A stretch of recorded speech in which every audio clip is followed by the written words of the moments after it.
everybody, I'm Gosha from Cosmic Agency.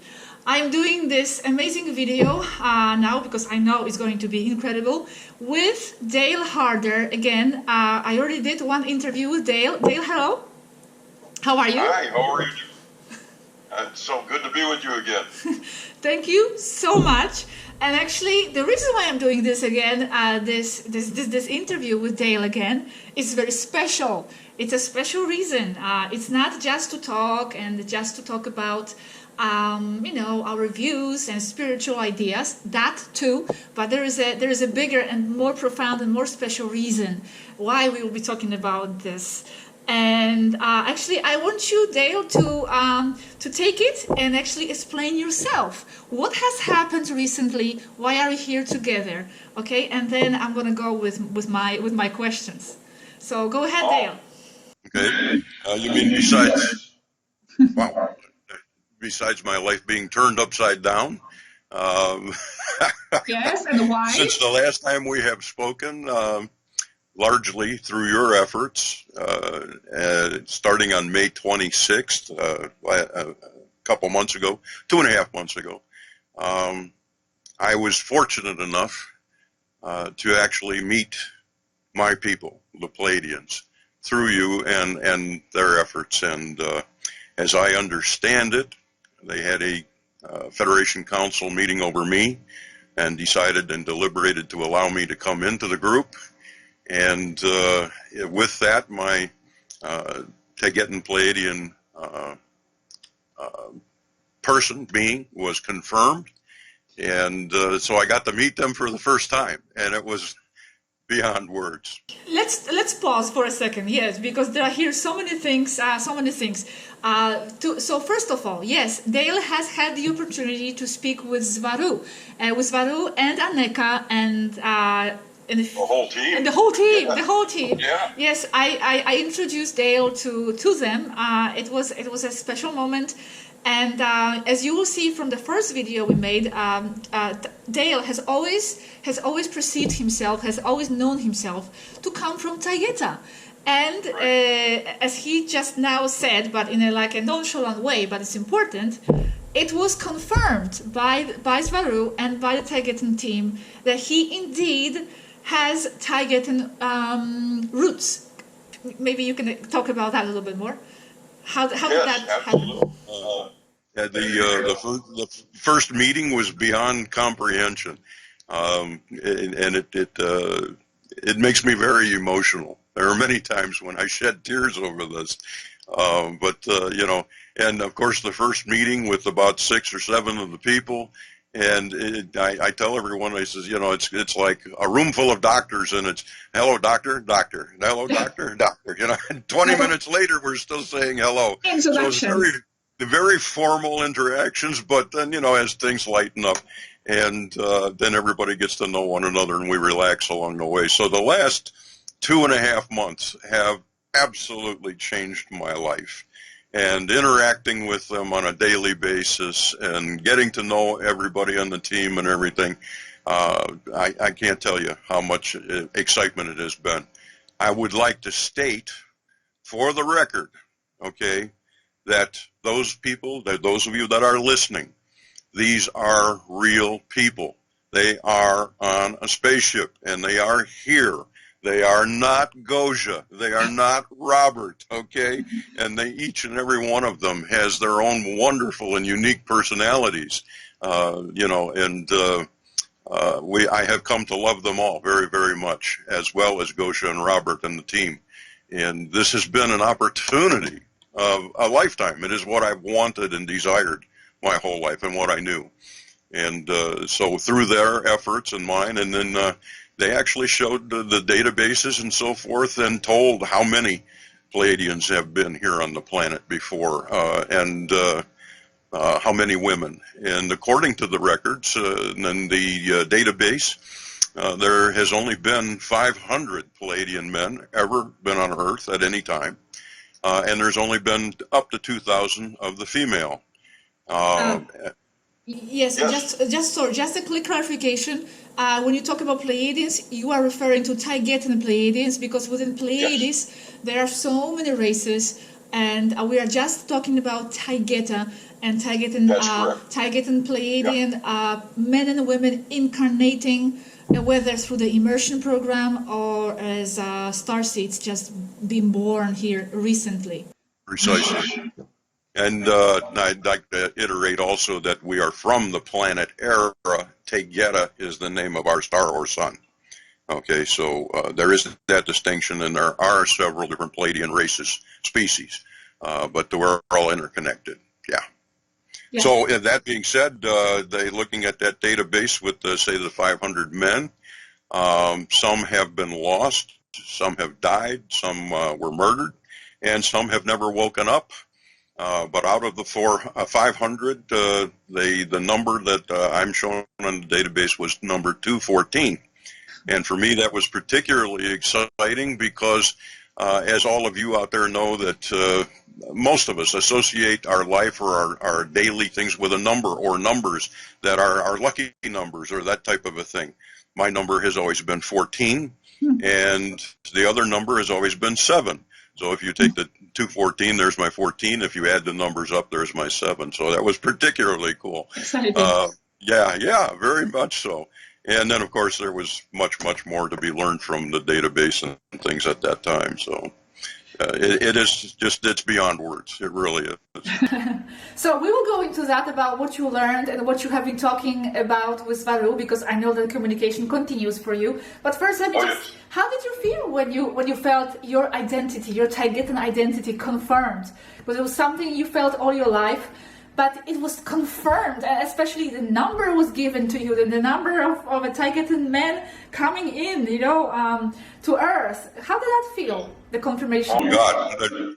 There aren't any words. There are no words for that whatsoever. I mean, it's the most fantastic thing to know for certain. It's one thing to know within yourself something that has happened or exists all your life, but to actually have someone confirm it for you or others confirm it for you it's beyond words. It brings me to tears every time. So I can't express how it feels, but it's a lifelong dream come true, and so I understand why I'm here more and the service and so forth. It's great. And I can't thank you enough for facilitating some of that as well and making that happen.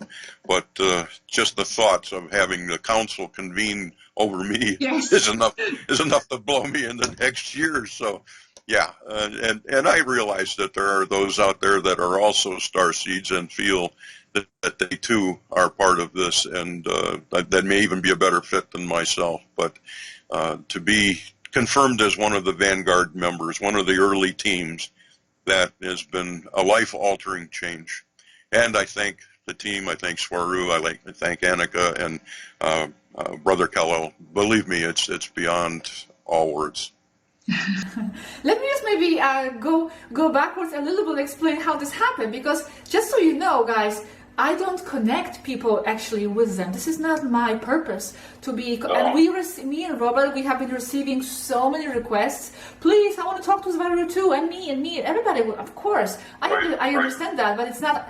We're not in the position, and of course, and also they actually, to be honest, don't have time to be interacting with the humans anymore. They actually have completed their massive contact phase, which will be explained in the next video. And why did I connect Dale? I do believe there is some kind of a otherworldly connection here, because I don't even read emails, and I read your emails just before the interview when you were asking about the interaction with me. I did the interview. I felt something is different here. And then after the interview, what happened was that they watched it. They watched the interview, and I talked to them about Dale and about him suspecting, knowing that he is Taygetan. And as you may not know, one of their mission of those races, in this case Taygetan Pleiadian race, is to take care of their starseeds, is to bring them back home. So of course they were very interested in his story, and they were interested to confirm if probably he is or he isn't. And they, with their technology and their ways and interacting with Dale, they have confirmed that. And yes, you are right. They were debating whether to interact, whether to communicate with you or not, because as I said, they don't really have much time anymore. They are very busy, and they organize the whole council. The councils are organized when they have something to discuss, and they meet in a group and they debate the issue at hand. So the issue of Dale was debated, and they have come to the conclusion, and we have participated with Robert in that council, that it's okay to bring him in and to communicate, and that's how it started. Well, that and the fact that I guess I had gotten a little disheartened with a little bit of information, and the fact that I felt that they were going to pick up and leave, and so I actually climbed inside myself for a while. For a few weeks, I didn't want to talk to anyone, didn't want to go out. I was kind of depressed, the whole thing. And I couldn't really figure out exactly who I was, and I'd still been seeing the ships coming to the house and things like that. But so just before any of this was done, you had contacted me and said that you had some exciting news and that the council had been convened over me and they had decided that they wanted to talk to me. But before that actually happened, I went on your website at your urgence to the Lameda site. It's the, what is it, a call for? The call from the planet Earth, where people are expressing their help, their calls for assistance, for the ET assistance. Right. I went on that site, and at your urgence, I made a 5-minute video, sure. And I was very firm. I was very frank. And I told my family in no uncertain terms what I thought of their interactions and also what I thought of the damn Prime Directive. And I say that because sometimes the Prime Directive is so unbelievably frustrating for them and for us. And so I made this video, and it was just about 2 days after I made that video and it was launched that I got the news from you, yes, that they had seen it, that they were very moved, and they decided, yeah, that's one of our own, we better bring him into this thing. And so that's when I got to meet them on the 26th, and like I said, that was life-altering. So sometimes dreams do come true. And, they do. Yeah, and really, you better be careful with what you fantasize about and what your dreams really are, because they might come true, and then you have to confront with that reality. Now, let me just ask you, so let's go into actually what it is that you are talking about with Swaruu and what you are learning. I would like to ask you, what is it that you learned so far from Swaruu that has impacted you the most? Oh, you would bring that up. Okay. We talk of all manner of things, of course, and basically any and all questions, anything you can imagine, we discuss. But very little actually affects me or bothers me, and they're so very respectful and concerned that any information that they give to us might impact our lives and or possibly cause us to change our beliefs or things like that. And so that is walking the tightrope or walking the double-edged sword of the Prime Directive. So, as I said, very little bothers me. Some of it is very confirming and releasing. But probably the one that bothered me, as I say, bothered me in any way, was the one regarding the Apollo moon missions and our launch in '69, yes, Apollo 11, and so forth.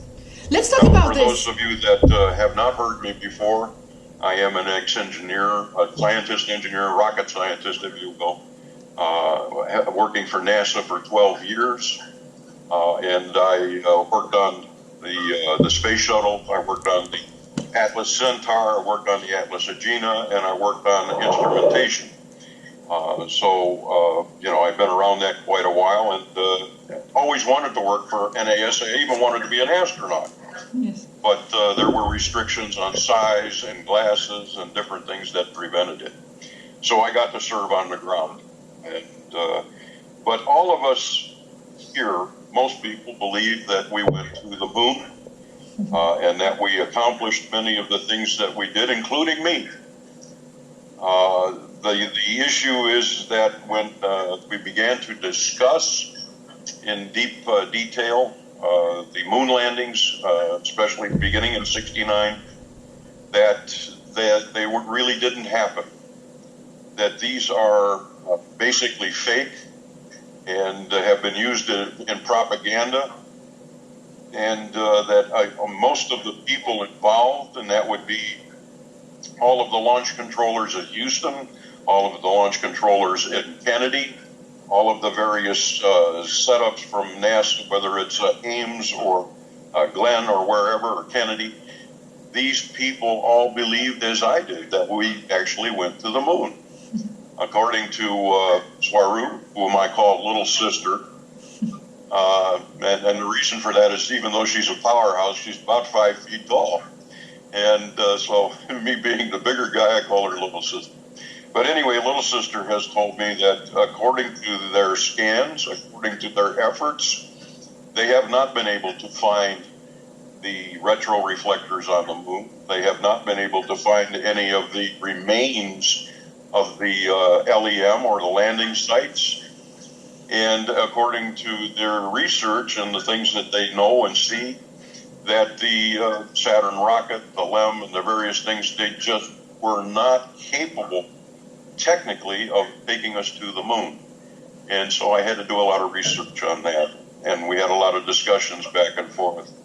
But when you look at it, say maybe 3 points that I can leave that are main points, is that the Saturn rocket itself, even though it was a big firecracker, made a lot of noise, a lot of thunder, and was awesome to see, and I was even there for the launch of Apollo 13, that it just did not have the power or the capabilities to launch us into anything other than a low Earth orbit of 90 to 120 miles. The LEM itself was very unstable and was extremely difficult to fly. Armstrong actually crashed the thing, almost died twice in flying it on Earth or a simulator, and that the instability of the craft would have required between 100 and 1,000 adjustments per second. And with the computer of the time, that just wasn't something that was possible. That computer was little more than an adding machine. And in fact, it only had a 1 megahertz processor. It had a 16-bit capability, 4 kbytes of RAM, and only 32 kbytes of ROM. So it just couldn't have produced the kind of calculations and control necessary to fly the LEM or to land it. One of the other problems, and there were 4 computers on board the craft, but there were not enough capabilities. Our cell phone far exceeds what that computer could have done. The other thing that they had to deal with was, of course, the Van Allen belts and the radiation from those. And according to Little Sister, the radiation there is approximately the density that would be found in a 1,000-watt microwave oven. And they would have to travel through that belt not only for hours, but even up to days. And their explanation from NASA that they went up and around that is just not plausible. They basically would have been fried in about 10 minutes, with both the astronauts and the electronics. So a lot of these things just don't add up. And yes, it affected me. It wasn't negatively, but it affected me from the standpoint that I had really truly hoped that humanity was a little more advanced than we had appeared to be. And that's the reason I felt bad about it. But other than that, as a scientist and engineer and otherwise, I could see where all of those things would be an issue. And so we remained open about that somewhat in our talks, but I have considerable doubt now that we ever went at all. Now, that's not to say that we don't have the technology today, nor is it to say that the secret space program that have existed for well over 75 years, they had the capability as well. But their purpose was keep the right hand looking while the left hand was doing something else. So that was the one that got me the most. And we have talked about some beauties, let me tell you. Yes, I remember you were sharing your concerns about that. It affected you personally, yes, because you were attached to the story, and not just to the story just because of the story, but because you wanted to have this faith in humanity. You want to believe in the humanity's capacity to achieve something. Like going to the moon at least, and you were very disappointed because of that. With the human level of understanding things, But I remember you had a presentation, because you actually organized up to now 2 presentations about this communication, from what I understand, with Swaruu, and you presented some of this moon info to your friends, to the scientists, and you have met with some opposition. What was like the biggest argument against the information that we did not go to the Swaruu, to the moon from Swaruu? What did they oppose? What was the most difficult argument from them? I wouldn't say that there were any that were the most difficult. They were all kind of equally difficult. And again, it was those 3 major points that I brought out. Now, and because we use in government, because we use in religion, politics, et cetera, we use compartmentalization. And by using compartmentalization, they find it very easy to maintain secrets, between groups. So, as I said, even the controllers, even the launch people, everyone, we all thought that it was real. I was there. I saw it. But it was very well thought out. All of the little points were very well addressed. And so the little points tend to overshadow the bigger points that we didn't take, we took them for granted. And so when you put these bigger points out there under the microscope and start picking them apart, they become a little more evident. And there's a lot of room for discussion. And so can I say 100%? No, that they didn't happen, but I tend to believe what my little sister and the rest of the team has told me. They're in a ship. They're in orbit. They've been there. They can tell us what we're seeing and what we are not. And now I'm going to shock you even a little bit more, because I want people to understand that the moon is not the moon. The moon is a space station. It is a biosphere that was a space station and so forth, and was capable of flight. It was built by a consortium with the Andromedans, and I believe she said the Umite, don't hold me to that one, but it was built between them, and it was badly damaged in the war at Tiamat. Yes. And so the moon had been moved into the Earth orbit, and it's basically a duck blind. And so things go on there.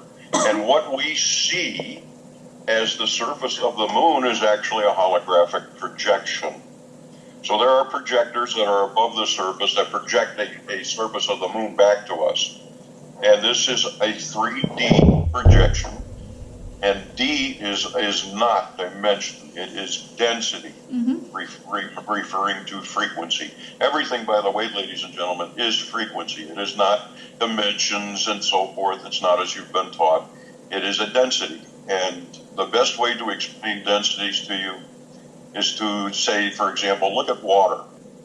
As I said, I'd like to explain that when I explain density, the best way to get you to understand that is using water, for example. Water here in the third density, we can think of it as a frozen solid, as actually as hard as it can be. And then moving to the next phase would be liquid water. And then the next phase from there is steam. Now, all 3 phases of water are still water, but the only difference is that the frequency has increased between each level. All right, so that is what is going on when we say 3D, 4D, 5D, etc. So the Earth is a primordial 5D hologram, and the moon is being used to project the 3D holographic matrix on top of that. So we are a hologram within a hologram here. And that is how you can understand density levels. All right, our brothers and sisters are in the high 5D, and they have dropped down basically from the 7D, as I understand it, to interact with us here. Just to interject that, no, from what I understand is they are operating on a 5D, on a 5D level, on a higher 5D. It's Swaruu herself who has explained to us that she is a 7D starseed incarnated in a Taygetan 5D body. But as a society, they function on a 5D up to higher 5D level. Yeah. Right. And she did that on purpose so that she could interact with us at this point in time. Yes. So but I find that a lot of folks, I do many interviews, I do lectures, etc., on television, radio, everything. But one of the things that people do not seem to understand is when they talk about 3, 4, 5D, that kind of thing, and people think of it as dimension. It is not dimension. Yeah. It is frequency. So as long as we can get that cleared up. But that's one of the things that they have a hard time to understand. So as I said, the difficulty in answering their questions, it wasn't so bad once we had established a baseline and how to look at those issues. And the three main ones that I related today were the most difficult for them. But in no case did I have anyone that was extremely negative or highly confrontational regarding this. Most people were able to accept this with sufficient understanding. So I was quite happy with that. And these were capacity rooms and lectures over the last 2 months. So people have been able to accept Swaruu's and Annika's information with ease, and I was very happy for that. Yeah. Just going back to the moon story for a second, you said you saw it launch. So if it never happened and you saw a launch, so where did it launch to? And was it empty inside? Basically, there was no one there. What happened? Because you are like an expert on the subject now. Yeah. When I was younger, my father worked for Terex General Motors. He was a top engineer. Worked for the one of the senior engineering teams that designed and built the tractor crawler that carried the moon rocket, the Apollo rockets, from the assembly building to the launch pad. And as a result of that, he had top secret clearance, and we were invited to the launch of Apollo 13. So as a child, I went there. I even had pictures of myself with my hand on the side of the rocket the morning that the thing launched, and I have oxygen exhaust steaming over the top of my head in the pictures. Anyway, I tell people I'm the one that jinxed it. That's why it blew up. But no, I did get to see that. My aunt and uncle lived across the bay in Titusville, and I was able to see it there. And then I was also sent, while I worked from NASA, to the launch site because I worked on several things for the space shuttle itself. So I was in Cocoa Beach and stayed there quite often. Anyway, it was a phenomenal sight. As I said, it's a lot of thunder, it's a lot of noise, it's a lot of smoke. It's very, very impressive. It's a big firecracker. But again, it was all designed to keep us looking one place while they were doing something somewhere else. So, it's a shame, but, I've come to believe that was the case. But so what did Swaruu say about this? There was no astronauts inside, right? No, there was no one there. No. So where did it go to inside. Exactly? It just reached the Van Allen belts and just exploded there, or did they bring it back through some other location secretly? No. What happened? She told me also that to keep the weight and thrust ratios correct, that the LEM itself was on board, was loaded in, but it had no fuel supplies or anything loaded. So that reduced the weight by several 1,000 pounds, and the rocket was able to achieve a low Earth orbit. But the point of it was that once it was up there, then the whole thing was jettisoned or sent into the sun or destroyed or something of that nature, but it did not come back. and it definitely didn't go to the moon. Okay. So there was no one on board to even worry about doing that. So, like I said, that was a real shock to me at first, but after I started looking at all the details, it made a lot more sense. Okay, so apart from the moon story, was there anything else that surprised you and shocked you, or some kind of information that you struggle with to understand or to accept? I, in all honesty and humility, I would like to say no, not really.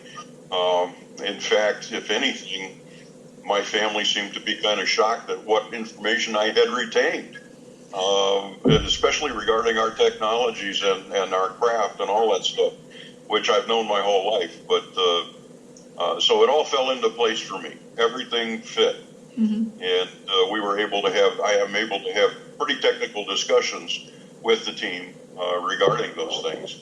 And for me, that's been particularly rewarding and exciting. So, it just also reminds me once again how far behind, unfortunately, we are here. Yes. Yeah. So, yeah, I would have to say that was the greatest part of all, to be able to contact and connect on that level. Now, they have shared some pretty exciting information with us too. And as your videos bring to the people, that these are just some of the things that we get to talk about. Kosha would be making videos 24/7 with nonstop, no sleep, no eat, and she still couldn't get out all the information. Yeah. There's just no way. But it's unbelievable. Now, they have even allowed, I assume yourself as well as myself, to ask friends and people that we know if they have questions.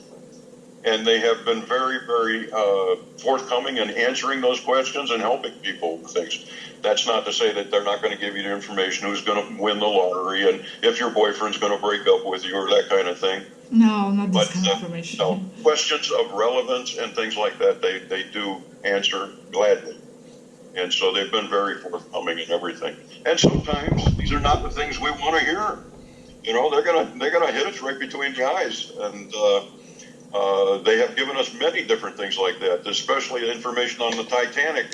One time when we were talking, I was just going to say that. I was just going to say that actually I went into one of the chats with Dale because sometimes I get invited, but sometimes I prefer not to interfere too much because it's a special time individually that Dale has with them, and it's different if it's in a group setting, no? So, but one time I entered and we started to talk about, well, you and her, you were talking about Titanic, and oh my God, the amount of details that she has about this story and about what really has happened. I have to share this video and 1.2. I have it saved, but I haven't even got to that. But I will. But what a story, about the Titanic. Oh, it is not what people think it is.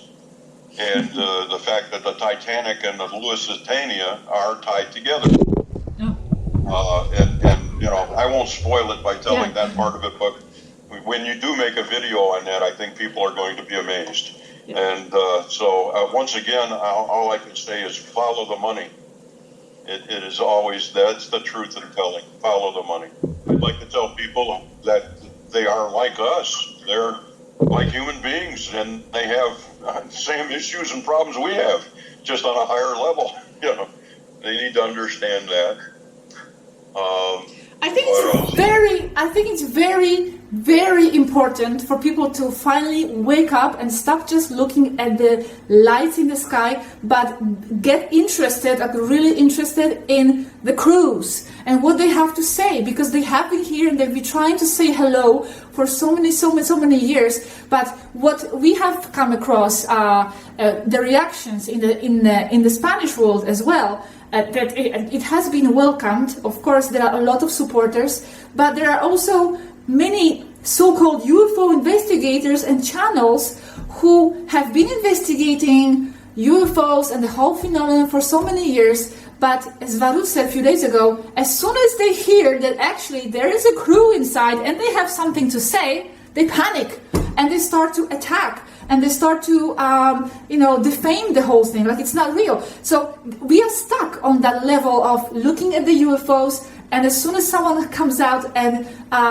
shares, actually, it's for me, it's so frustrating and so logical. If the UFO phenomenon is real and the UFOs are there and they can be seen from so close and it has been filmed and it has been recorded and it's documented, it's obvious that those ships are not flying there by themselves. Some of them are, but that's another story. Yeah? There is a crew inside. There are actually people behind the wheel, so to speak, and they are here to transmit something, not just to be seen. And they would like to get involved with the humans, but we are so stuck on that level. We are so afraid to actually accept that they have been wanting to speak to us. You know, there are people there in those ships. And like you said, many of them are just people, even though they are advanced and they are who they are with such advanced knowledge, but they are people.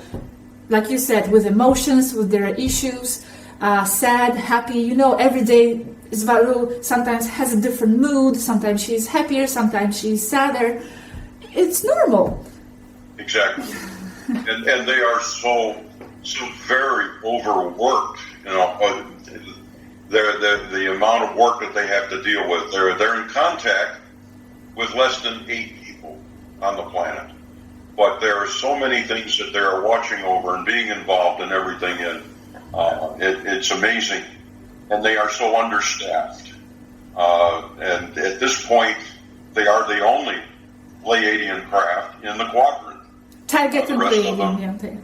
Yeah, the rest of them have been called home or on other deep space assignments, and so essentially our brothers and sisters in this ship are serving alone.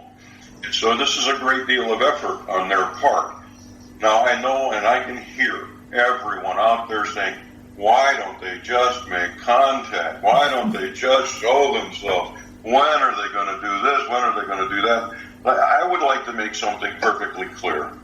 As a scientist, as an engineer, I have studied every aspect of UFOs my whole life. I have been involved in the UFO community most of my life. I've seen craft since I was a little child, and I've become rather dismayed, unhappy with, if you will, the UFO community at large, because as I see it right now, they are too busy worrying about who's written the latest book, who has the greatest posting, who's got the best position in the lecture, who's making the most money. This is an aspect of the UFO system that has become, making a living. It is not about following the UFO enigma or trying to find out who and what they are. It's more about proliferating their lifestyles. Mm-hmm. And there's a lot of infighting going on in this situation right now. This is precisely why I do not have a book. I do not have a website. I am not making any money on this, nor are you, for that matter. Okay? If you make enough to make your rent, I would be surprised. Barely, yes. The point of it is that I don't think they want the truth. If they got the truth, if our people landed on the front lawn and said, here we are, they would no longer know what to do with themselves. There wouldn't be any purpose for the UFO community at large. Yes. Okay? So the prime directive itself is designed to protect them and us. And it's set up so that we have a modicum of disbelief maintained. Yes. They do not impose their will on us in any way. Ever. And, because of that, people are disappointed that they won't step in. They can't step in and straighten out our mess. They can help us. They can whisper in our ear. They can guide us if we ask. But until enough of us wake up and realize that we are in a mess of our own making, that we are in a position where we need help, if we would all stand up and say, okay, we really need your help, they could come in and do that. But we haven't given them the opportunity yet. And it is absolutely imperative that our viewers, that your friends, my friends, everyone understand this. This is why they're here. But, in a sense, I can see that they have become tired. They have tried and tried and tried. It's like SETI, for example. The reason SETI can't find our brothers and sisters is because they're right under their nose. All right? They do not use radio waves. They do not use frequencies of water and all these silly things that they're looking for. They use muon beams and different technologies and pulse beams, and they're at an orbit 300 miles above the Earth, for crying out loud. Okay? It's time that we started looking at the stuff under our noses. Mm-hmm. This is where we are. This is what we need. Now, we've got more than 56 to 60% of the people on this planet that are aware. It's time we all stood up together and asked for help. But it won't happen before then. It can't. Because they will not violate the prime directive, even to the point of death. Our entire crew is sworn to die first. And so this is where it's at, ladies and gentlemen. We have to wake up. We have to look and see. Those of us are looking to see. I just had a friend send me an email this morning after I gave them instruction on either looking for ships or asking for contact, and they got it. This is easy to do. It's simply a matter of asking. I'm sorry, I feel like I'm on a pulpit. I'm not a preacher. Good. But it is the truth. And, I am thrilled to death to be able to come here today and tell you these things and to share it with our viewers and listeners. And I only do it because I do it in the name of service. I don't get anything else out of it other than that. And that's enough for me. If we can help one person, done alone. It is so important what you said. Thank you so much, Dale. And I'll be more than happy to meet with you again. And as you keep learning from them and interacting, you're always welcome to come and share. Thank you. And share. So we'll do this more often. The next video after this, I actually will make the video about. It's going to be called The Contact, and their conclusions about this whole topic of the direct contact with the humanity and whether we are ready or not, and why. And you'll be able to understand much more in this whole subject, which is not as black and white as you think, and is much more involved here, metaphysically, transcendentally, physically, on all levels. Thank you, Dale. I want to say thank you so much. Any final words today? Just like I said, to everybody else, the information that you offer, that they offer, that I offer, we're not here to make Pleiadian converts. We're not here to start a religion. We're not here to change the world by any means. We're simply providing information and planting it as seeds. And I tell people, if it resonates with you, well, that's wonderful. If it does not, set it aside till maybe someday that it does. But never dismiss anything just out of hand. Okay? Things are not always what they appear. And more often than not, they are more than what they appear. So, that is true. Dreams do come true. Yes, they and do. Those of you out there that are wishing that it was you instead of me, I can understand that, and I respect that. But both Gosha and I am sure we thank you very much for listening. Yes, thank you very much for listening. Thank you, Dale. And we will be continuing. I'll see you in the next video, and in the next, and the next, and the next. Oh, one last thing. Yeah. Thank you, Swaruu, Annika, Thor, and the entire team. Of course. I love you all. Yes, we love you all. Thank you so much for keeping up, for putting up with us, for your patience. A lot of endurance and patience and enthusiasm, and for your support and friendship, and for believing in this, in believing in humanity still, despite all the obstacles and all the matrix and all the hardships. Thank you so much, everybody. Good night, because this is a nighttime here, and I'll see you in the next video. Bye bye. Bye, everybody.